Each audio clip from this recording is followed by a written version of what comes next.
Yesterday a child came out to wander, caught a dragonfly inside a jar. Fearful when the sky was full of thunder, and tearful at the falling of a star.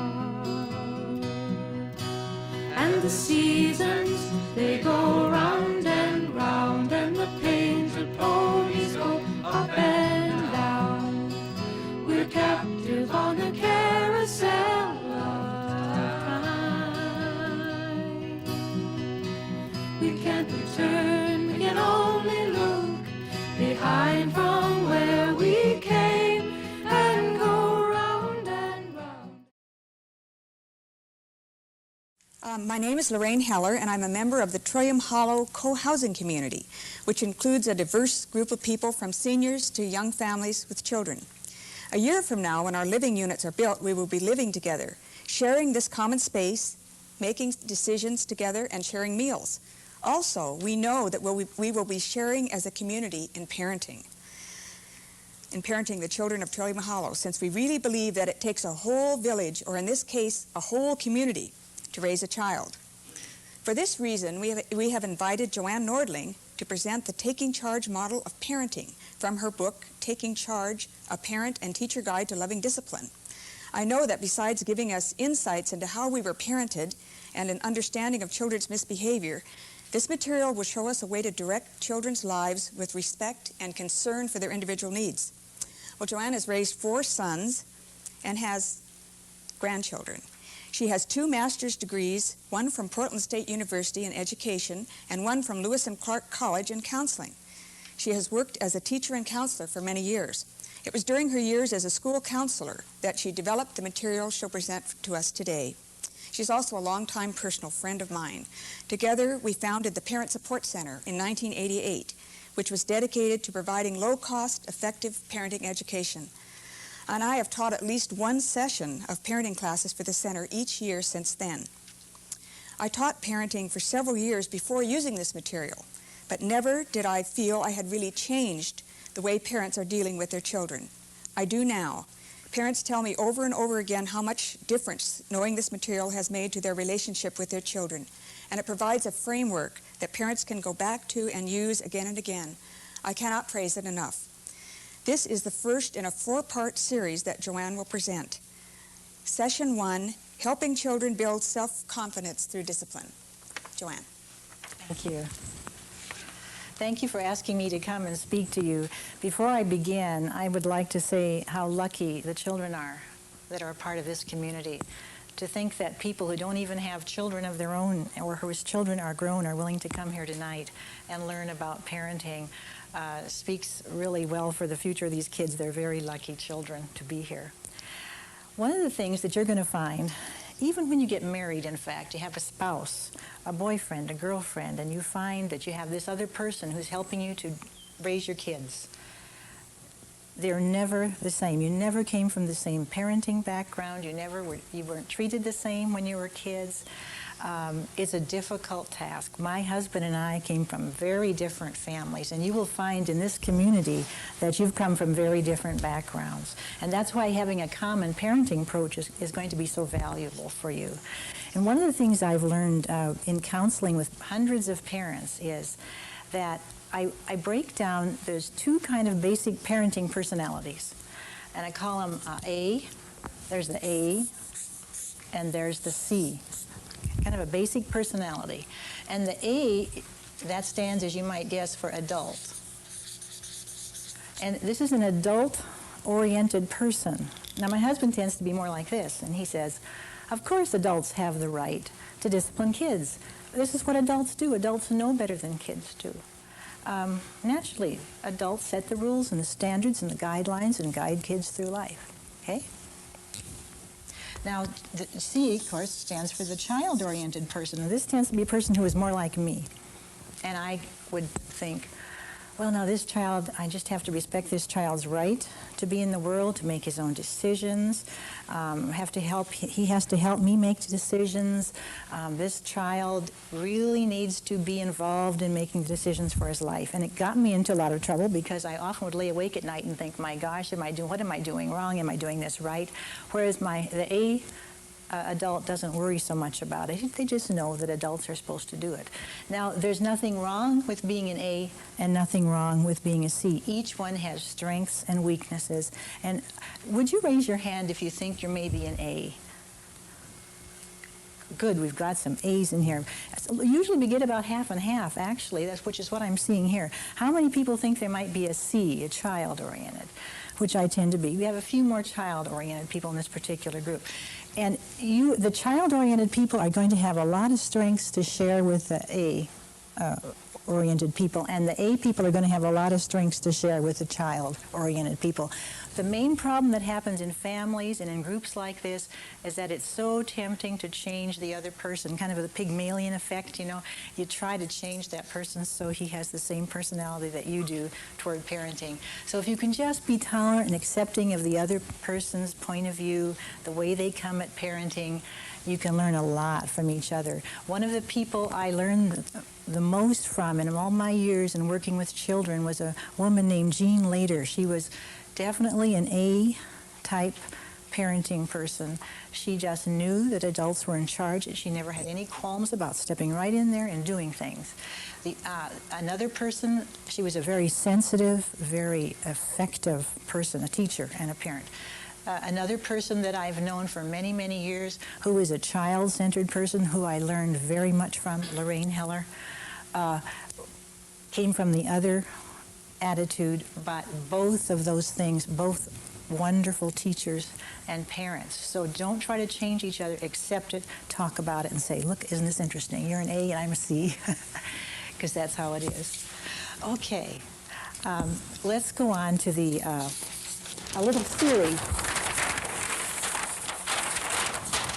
I'm going to start out with a little bit of theory, because everything in this parenting program, it's a total parenting program, and everything in it is going to be based and come back again and again to this theory. Maybe you've heard about Maslow. Some of you have heard about Abraham Maslow. Abraham Maslow was a psychologist who asked the interesting question, maybe in the late 40s, he and his compatriots, they asked a question. They said, how is it that you raise and create self-actualizing people who are emotionally healthy, people who are filled with self-confidence, who think they're okay, think other people are okay? How does that happen? Earlier, psychiatrists had asked the question, how do people get so crazy? How do they get so neurotic? And focused on that. They flipped it around, asked the question a different way. And I've taken Maslow's ideas and turn them into a staircase. And you might think about this staircase that you can provide for a child as they grow, and they grow up this staircase. They are growing toward being a self-actualized, high-confident, achieving person who likes themselves, likes the world. That's what every bit of applied discipline that I'm going to talk to you about in the next 4 weeks, it all is going to help strengthen this staircase for the child. So I'm going to draw these steps. And we're going to talk about these. This is a child's staircase of needs. Maslow said, you know, that people, in a way, you might think of them as like plants. Plants need water. They need soil. Sometimes the soil has to be a certain kind of soil, acid soil, alkaline soil, compacted, loose, drains, not drains, swampy. They have to have sunshine, nutrients. And when a plant has what it needs to achieve the promise of its genetic code, you have a lush, beautiful, glorious plant.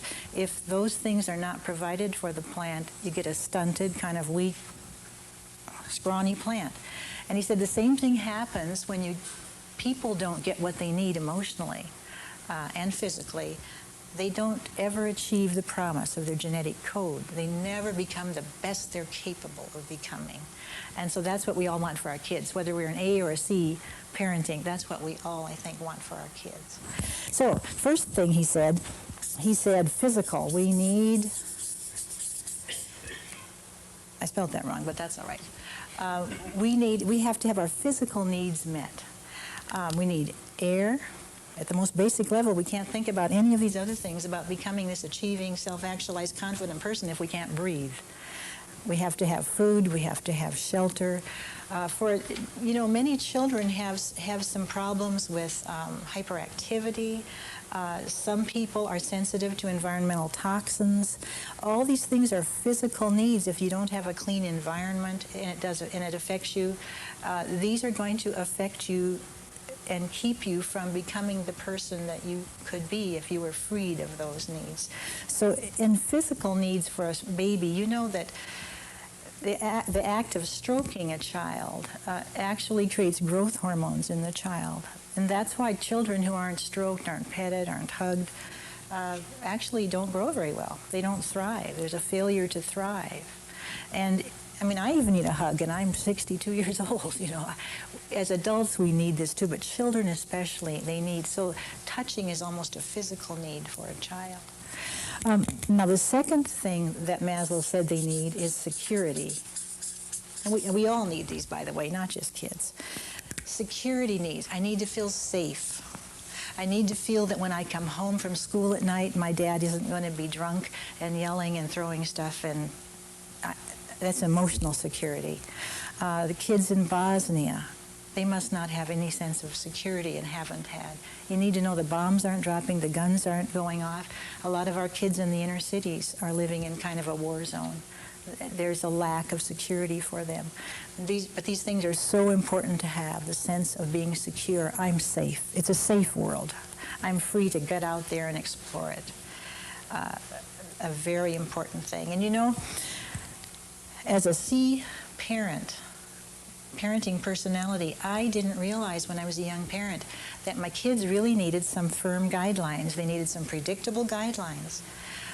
Without it, they didn't have the security. I could have given them a sense of much more security if I'd been more comfortable about that. So all you see parenting people out there, don't be afraid of giving secure, firm guidelines for your kids, because it's going to help build this step for them. And another thing, by the way, that gives a kid security is knowing that the adults around them aren't arguing back and forth about how to raise them, which is why it's so valuable to have a common approach to parenting like you're working on here. That's going to give a child a sense of security.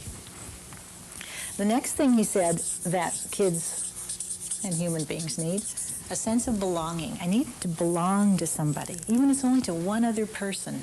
We're social creatures. We need to bond with one other person. And it's, we move around a lot in this society. Kids move a lot, too, from school to school.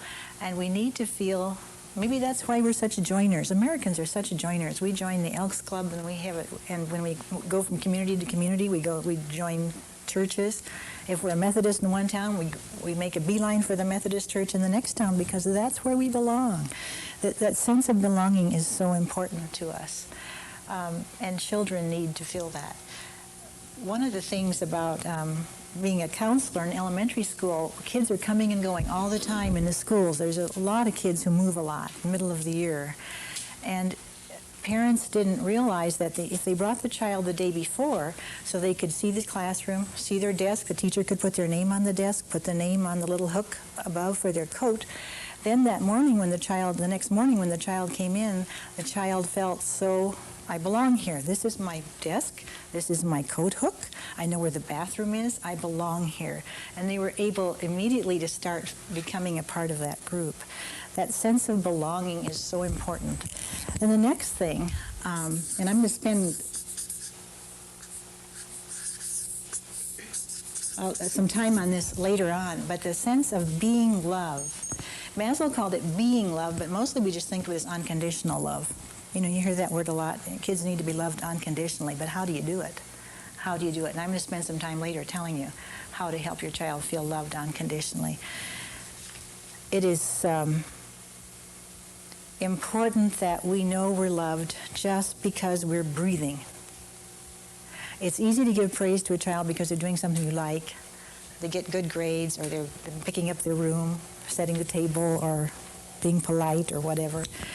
But to let a child know they're loved just because they're alive and breathing and never deserved it. That is how you build this step on the staircase. And I'll come back to that in a little while. And then the next one is the sense of being competent. Everybody needs to feel competent. I'm a competent human being. I know how to do things. You can see it even with little kids. You know, when they first start walking, I'm sure that even little toddlers start to have this sense of competency. I can walk. And when they tie their shoe, have you ever seen it? Remember your kids when they could first tie their shoe, this sense of competency. I can do it. And when I was an elementary school counselor and kids would come to school for the first day to the first grade, they came with this tremendous, it was just shining out of them. I am going to become a competent person. I'm going to read, I'm going to write, and do all these things that the big kids did. And very quickly, if they did not achieve that, and if somehow the teacher couldn't, even though they may be having trouble with their letters and learning to read, very quickly you could see behavior start to deteriorate. And I almost think of it in terms of when these needs aren't met for a child, there's kind of a tumbling down the staircase and a kind of a deterioration of behavior. And it happens with adults too. When people are going through a divorce, just think of all these steps that are yanked out from under people. The belonging, the security, the being loved, the competency. Everybody in the family, adults included, have trouble having these needs supplied for them. And it's hard to supply them for your kids when you're having trouble supplying them for yourself. But at any rate, just supplying some of them, and most of us get along with not maybe a whole lot sometimes. When we get to the top here, we become what this is where you have high self-esteem. Maslow called it self-actualization. This confidence, this sense the world is an okay place. I'm an okay person. You're pretty okay too. And that is how we get people who are part of the solution and not part of the problem, I guess you'd say.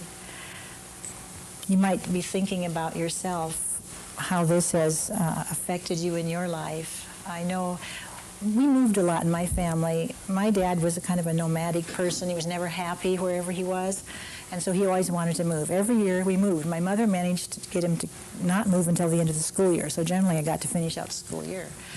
But I remember one year, I was a sophomore, and we moved to a different state, and in that state they required a second year of math.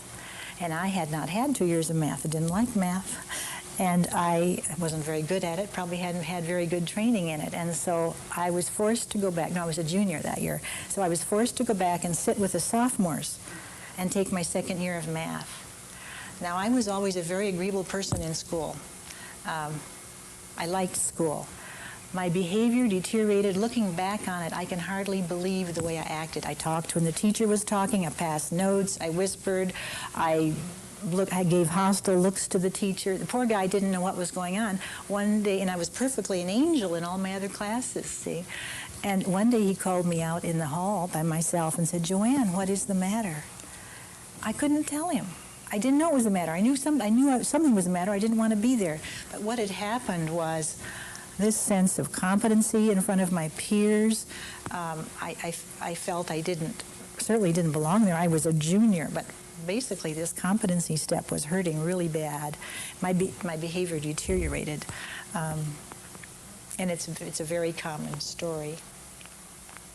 All right, we're going to go on, and now we're going to talk about some practical application of this theory.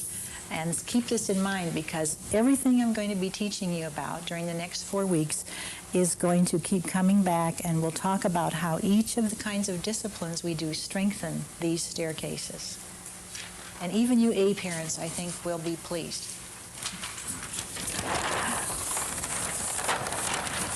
Well, the first thing to think about when you think about applying theory to working with kids, real problems, is behavior, the different types of behavior that you see. And one of the things that we'll ask you to do is just to observe some behaviors when you take a parenting class. And we're going to divide up, we're going to have 3 kinds of behaviors here. These represent all the different behaviors that kids have. These are all the different behaviors. First box over here is positive behaviors. And positive behaviors are really easy to spot because you know that you feel so good when you see them. Can you give me some, maybe you can give me some examples of positive behaviors that you just feel good when you see the kid doing it? Sharing, okay. Sharing. Politeness.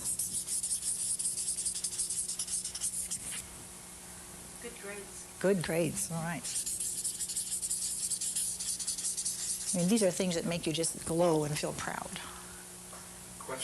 Questioning. Right, you want someone who's alert and involved in the world. Right. Cleaning up without being asked. Cleaning up without being asked. Yeah, okay, well, we get the idea, and we could go on and on here if we had time, and there's a whole list of things that we love to see. Now, over here in this other box, this is the negative stuff. Now, anybody want to help me make out that list? That's an easy list to make out, too. And the feeling in the adult is irritation and anger and frustration, and sometimes, in fact, I think parents feel, and I know I did sometimes, feel a sense of loss of competency. When our kids get involved in here, our little competency stair-step kind of weakens because we think, I'm not a very good parent. So we have a lot of emotional reactions to these negative things. Okay, what did you say now? Somebody said? Well, so let's say quarreling. Quarreling, okay, yeah, okay. Arguing. Mm-hmm. Screaming. Thoughtlessness. Hitting. All kinds of fighting, huh? Hitting. Disobedience. Disobedience won't mind you. Whining. Bossing. That's enough. Bossing. Well, there's a whole list of them. We could make a longer list too, I'm sure. Okay. Now, there's a third category that generally, when kids do it, we don't even notice and don't pay attention to it because we don't have an emotional response to it. It's just there. And this is neutral behavior. And neutral behavior is just when, one example would be if I was standing at the kitchen sink and my son walked through the kitchen behind me and walked out into the garage because he was getting a tool to go fix something. Neutral behavior. He's just doing his thing in the world. I hardly notice it. Or if I see my child sitting down on the floor and they're petting the cat and I walk right by. It's neutral. I mean, now, if the child didn't ordinarily pet the cat, if the child ordinarily pulled the cat's tail, pinched it, kicked it, then it would be positive behavior. But in the case of this child who's always petting the cat, it's just a neutral behavior, and I'm not likely to notice. In fact, some parents will say, I don't want to pay attention or notice it on purpose, because if I do, I'm afraid I'll disrupt them, and then they'll get up and start doing something else. I kind of leave well enough alone, you know. Well, let's make a list of these. Can you think of some neutral behaviors you might mention? I'll put down the one about just walking through the room, walking through the kitchen. Reading. Would playing be neutral? Yes, and reading and playing are both neutral as long as this is something the child ordinarily does. If a child doesn't read and just is starting to read, and you feel so pleased that this child is actually reading a book instead of watching TV, then it would go under here. But for the child who just reads a lot and it's no big deal, it would go here. What'd you say? Playing and playing. Sleeping would be a neutral thing if that's what if this child is having a terrible time sleeping and doesn't sleep and is awake most of the night, when he's sleeping, it's probably positive. I was thinking of just being, toileting, bathroom skills, I mean, just their life. All the things that they already know how to do. Right. getting dressed? Just, what should I call that, physical skills or self-care skills? Is that what you're, yeah, self-care skills. Unless, of course, the child has been a really hard time to learn how to use the potty, then it becomes a positive thing and we get into a different feeling about it, right? Look at the computer? Yeah. Okay, programming at the computer.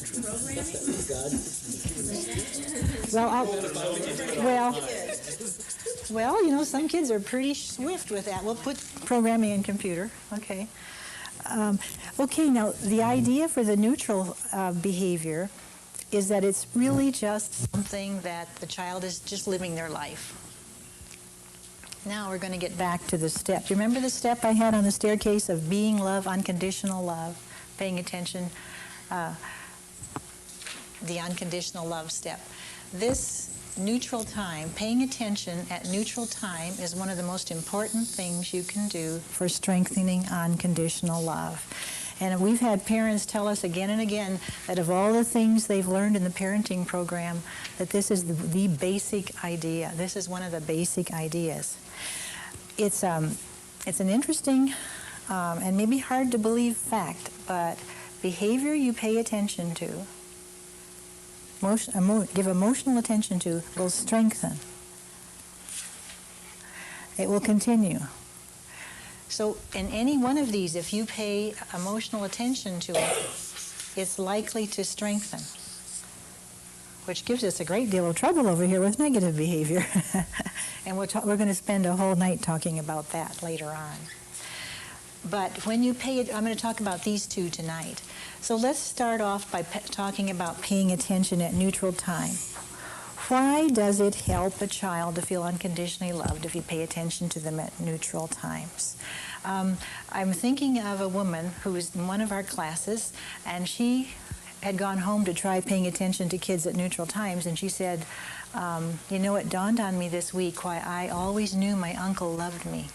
My uncle loved me so deeply, and yet he never gave me a present.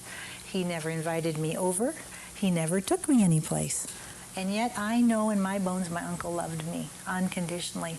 And the reason was I was trying to figure out why. And I remembered, it flashed on my mind, that he used to come over and talk with the family. They'd just sit around the table and talk, have a cup of coffee. And I'd be hanging over the chair, just, hanging around, listening. And he would look at me, and he'd smile and give me a wink. And she said, I just felt flooded with love. She didn't ask for it. She didn't deserve it. She hadn't done anything good to achieve it. He just loved her. Another woman told about how she went home. She said she came back and said, this works with adults too. And she said her husband had been going to school full-time, working full-time. I mean, these two their relationship was deteriorating. And so she said, I've got to try to pay attention to him at neutral times. They were just sort of snipping at each other all the time, both of them feeling put upon and tired and taken for granted. And so she tried, when he was sitting in the room, in his bedroom, in the bedroom he had a desk, and can I use you as the okay. She would just go up behind him, and she just put her arm on his shoulder and put her head down here, and said, how's it going, honey, And then she turned around and walked out. That's all she did. Because when you pay attention at neutral times, you don't want to disrupt. I don't want to disrupt his studying. I don't want to I don't want to go over to my child playing a game and start playing the game with them. Just a touch, just to say hi. And the amazing thing to this woman and to all of us was that at the end of the week, he brought her flowers. I think this might have been in Lorraine's class. He brought her flowers. He had never brought her flowers before in their entire married life. And that is the power of paying attention at neutral time, because it isn't asked for. One night when I was younger, my husband and I used to go to a lot of big parties. And I remember one night I looked up across the room and caught his eye, and he gave me this big, sweet smile. And I felt what that woman had experienced when she was a child. This feeling of being so loved, and I hadn't done anything to deserve it. It was just, catching a glance. And the thing about that, and you'll notice in the stories I've told, that a lot of it is nonverbal. I'm going to write that down because it's so important. I think that somehow we've fallen into the idea of thinking we have to say the right thing. But a lot of it is just eye contact, paying attention. You might try this with children. Next time you're with children and you're sitting at a table, usually, just notice, usually the adults at the table will meet each other's eyes and make very good eye contact with the adults. But there's not much eye contact made with the kids until the kids begin to act up. Notice when the children begin to act up, they want attention. This is so important for building our self-esteem, feeling we belong. We want attention, so we'll act up in some way, do something to get it. But if instead the adults at the table will include the children in the conversation, even if it's kind of a grown-up conversation, like maybe could I use you as a child, and I'll use you as the adult. Okay, we're sitting here having a little conversation, and what'll I be talking about? I'll be talking about the high price of organic food. Okay, this is your child, and I'm saying, I would like to buy all the organic food I can, but the apples are so expensive, and they're twice as much, sometimes 3 times as much, and I really think it's important to get it, but I don't know if sometimes I feel like I can't afford that big of a grocery bill, And I just really think that I guess I'm going to investigate a little more and see if it really is necessary, but something tells me it is, don't you think? What do you think about it? Now, were you feeling a little left out until I turned to you and started? I would have if I was Yeah. a child. I could see. Yeah. And it's fun to include children in the conversation, but it takes a whole different mindset because we generally don't do it. We generally don't do it. And I really think that's why they start to act up, because they want attention. Every teacher teaching in a classroom with kids knows that one of the ways to there are some kids that have more of their needs supplied than others at home. So these kids who don't have so many of their needs supplied at home need it supplied at school. And most teachers, I hope, know that if you make eye contact with children when you're talking to the whole group, and be sure to make frequent eye contact with kids who are apt to act out, they're much calmer. Stay there and listen, and don't start acting out, because they are being attended to, and that's all the reason. That's why they act out, because they want your attention. So try that this week. I'd be interested to know how that goes. Okay, now, paying attention at positive times. We do this much more easily, don't you think? Just thinking about yourself, I know. You don't have to think about it. You just do it because you just feel so good about what this child is doing. And there are 2 ways, again, you can pay attention. You can pay attention verbally, or you can pay attention non-verbally. And remember that non-verbal attention is really very powerful. I know my grandmother used to pay a lot of attention to me and give me a lot of praise for positive things. But even when I was little, I somehow put a wall between myself and my grandmother, because it seemed like she always was praising me so much for good things that after a while I got a little suspicious, like she just wants me to do this. It was kind of a feeling of being manipulated. I see a few people laughing, and that maybe that you experienced that too as children. And that sometimes does happen. Nonverbal praise is much more accepted. And nonverbal is looking at somebody and smiling, just giving them a little pat on the shoulder. Not that you can't, of course, give verbal praise. Of course, that's important. And the verbal kind of praise, there's 2 kinds of verbal praise. One of them is evaluating praise. And that's usually what we give to our kids, because that's what we were given and it's easy to give. Evaluating praise is when I make a judgment about what the child has done. Like, it's good, it's really beautiful, the picture is really beautiful. That's my judgment, right? The behavior's been really good, you've been really good this week. I can't help me think of some more evaluating words. Beautiful, good, best. This is the best class. This is the best class I've ever had in this school, or a teacher might say that. Good job. And the interesting thing about that kind of praise is that some children can't accept it. They just can't accept it. Now, if a child has all those, remember the staircase of needs, if a child has all those staircases, steps very firm and strong, feels really good about himself, they can accept it. because that's true. There's no arguing with it. Yep, I am a good person, and I do beautiful pictures, and they feel very good about it.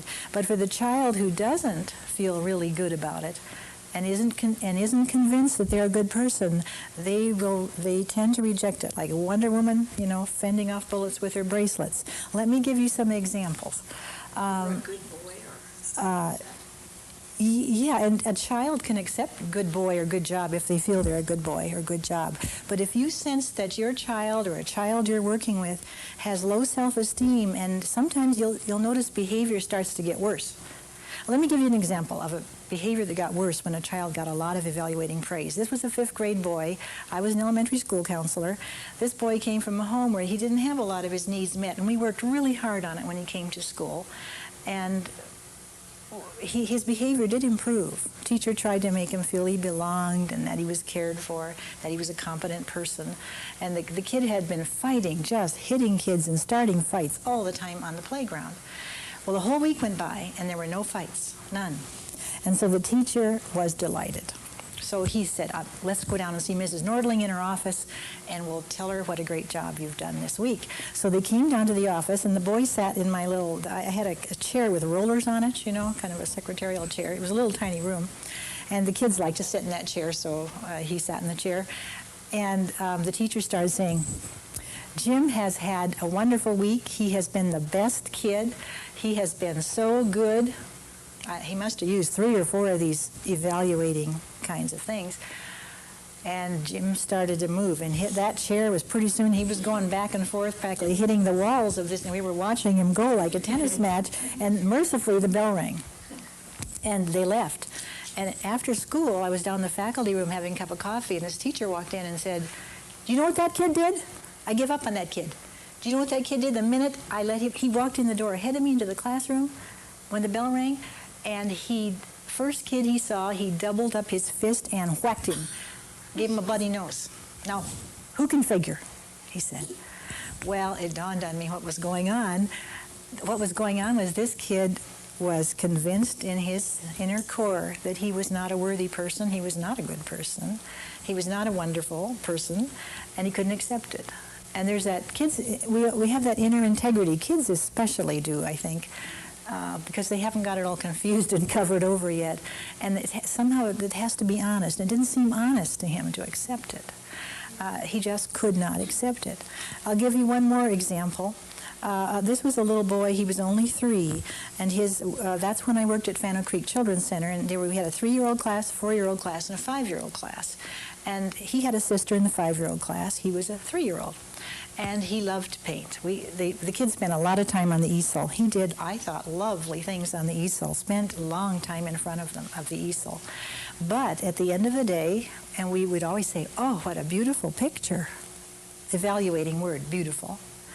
And his mother would come in and say, what a beautiful picture, let's take it home and hang it up. That's what they did with the sisters, with the older sisters' painting. No, take that old painting and just scrunch it down in the wastebasket. He did that every day. And he had this involved, caring mother who was so pleased with those pictures, but he would not allow her to take him home and wouldn't hang him up. And so now I'm going to get into a different kind of praise for both of those situations, describing praise. Instead of evaluating, you describe. You describe what's happening. And by describing, you're giving attention to the child, and you're helping him to put a little brick in his own staircase of competency. So for the little boy, our head teacher said, I think the problem is that his sister does beautiful paintings and has for a long time, and he's convinced his sister does beautiful paintings, but he doesn't, that his can't measure up. And so let's just stop talking about beautiful, pretty, whatever. We're just going to describe what he's doing, get him into the process of the painting. So that's what we did. So from then on, we'd come by, look over his shoulder at the easel and say, oh, circles over here and lots of stripes up there in the corner. And walk away. That's all. Interested tone of voice. It was interesting. We didn't say it's interesting. We just let him know. And then we'd walk over another day and say, oh, you're using lots of yellows and blues today. Stand there a while and look and say, makes another color green, huh? walk off. We did this day after day. It took a long time. But finally, you know, he got so involved in the process of the painting and of the work that he lost all sight that it might be better or worse than his sisters. And one day he held it up for his mom when she came and said, "Look, Mother, look what I did." And he let her take it home. She was in on it, and she had also been doing the same thing. And he let her take it home and hang it up on the wall.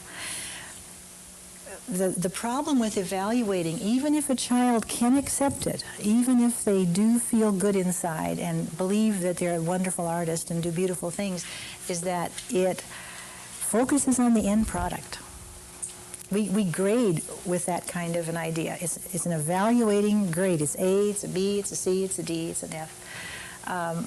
It focuses on the end product. That's why people cheat, because the end product is important. It isn't the process of doing it or learning. It's the end product that's important. And it's a lucky child whether the adults around him focus on the process, because by every time we walked up to that little guy and said, "Gosh, you're doing circles and ribbons today," or whatever it was he was doing, it was like we gave him a little brick to put in his little competency staircase, and finally, it took him 3 weeks or 4 weeks, but finally he was able to say to himself, I think, "I'm a pretty good artist." But we couldn't just give it to him every day. We have to give it to him every day. If I told him he was a good artist today, and tomorrow I might change my mind. And then he's always dependent on somebody else, always dependent on somebody else's opinion. So this helps to make a child much stronger and more confident in themselves. Not that you can't ever give describing praise, of course, like good job, and that's okay. But to focus on the describing is really helpful. Let's go back now to that first boy I was telling you about, the boy who was in the fights and who just really fell apart when he was told how good and wonderful he was. That boy, you might think, what would have helped him to accept the fact that he hadn't had a fight? If the teacher had said, and started to say after that, by the way, after that incident, maybe stopped by my office and poked their head in the door and said, "Guess what, Mrs. Nordling? I didn't get a single note all week that Jim had been in a fight." Because we had recess monitors, you know, who sent notes to the teachers if people had been up against the wall or whatever it was they had to do. He could have accepted that. His honest little inner self would have said, "Yep, that's true. The monitor didn't send one note to the teacher this week." But because he said best, wonderful, good, who knows, this boy may have teased somebody at the bus stop, may have done something that he knew wasn't really quite good, and he couldn't accept it. So that is really important to try to focus on describing. Although at the same time, don't make yourself feel so uncomfortable about using evaluating that you quit doing it, because it's important to do that for kids. There's another level I've found effective, and that's just to ask. Not describe, not evaluate, and just ask. Tell me about the drawing you're doing. Yes, yes. So it becomes a self-acknowledgement, which for me is the highest level, higher than the other. Yes, and if you couldn't hear that, the comment was it also is to get to the own child's inner self, to ask them to say, "Tell me about the drawing. Tell me what you're doing." And that's also very helpful.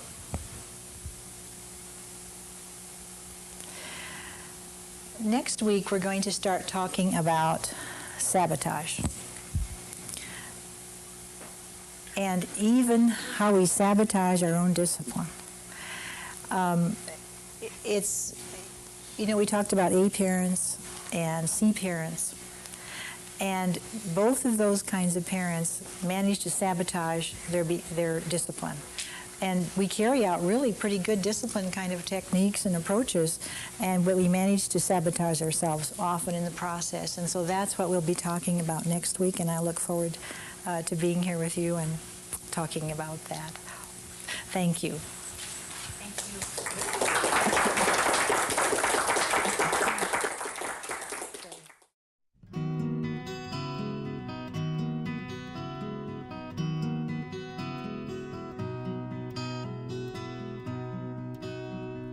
Yesterday a child came out to wander,